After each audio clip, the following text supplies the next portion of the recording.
জুলুম করছে, কুলের শিশু বাচ্চারা পর্যন্ত রেহাই যাচ্ছে না এই ইহুদিদের কাছ থেকে। ইহুদি এরকম একটা জাতি যারা যেখানে বসে গায় সেখানেই পায়খানা করে দেয়। এই ইহুদি জাতি একটা নিকৃষ্ট জাতি। এদের কোনো অস্তিত্ব নাই, এদের কোনো ধর্ম নাই, এদের কোনো বংশ নাই। ওরা ওদের স্বার্থ ছাড়া কিছুই বুঝে না। ওরা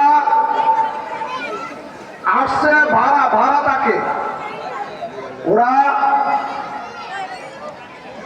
ফিলিস্তিনে আসছে ভাড়াটে হয়ে, টাকা পায় না, টাকা দিছে দয়া করিয়া আয়সা এখন তাদের গাড়ি পাড়া দিয়ে ধরছে, তাদেরকেই মারতেছে। এর চেয়ে নিকৃষ্টতম কাজ আর কি হতে পারে? আমরা সাধারণ মানুষ, সাধারণ মুসলমান, আমরা কিছু বুঝি না।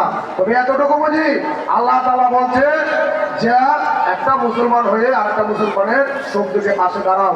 এটা আমাদের ইসলামিক হিসাবে বা মুসলমান হিসাবে আমাদের দায়িত্ব, আমাদের কর্তব্য।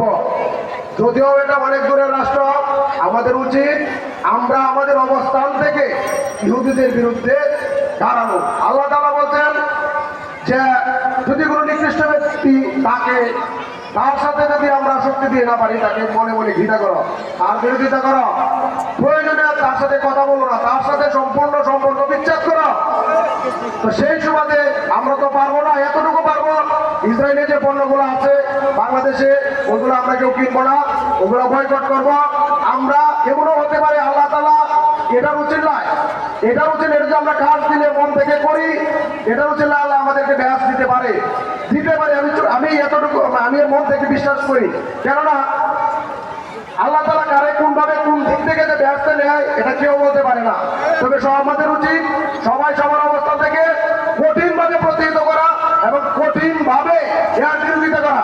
এই ইহুদি নাসারা এরা মানুষের জাতি না, এরা নিকৃষ্ট মানুষ। আর ইহুদি নাসারের মধ্যে কিছু বাংলাদেশে ইহুদি আছে, মুকুরদারি ইহুদি, মুখে বলে একটা পরে আর একটা, আমাদের সাথে থাকতেছে, আমাদের সাথে চলতেছে, আমাদের ক্ষতি করতেছে। এইগুলো হচ্ছে গরু গাড়া মুসলমান, নামে আছে কামে নাই। আমি আর বেশি কিছু বলতে চাই না, এই বলে আমি আমার সংক্ষিপ্ত কথা এখানে শেষ করছি। সকলকে ধন্যবাদ। আসসালামু আলাইকুম। ধন্যবাদ।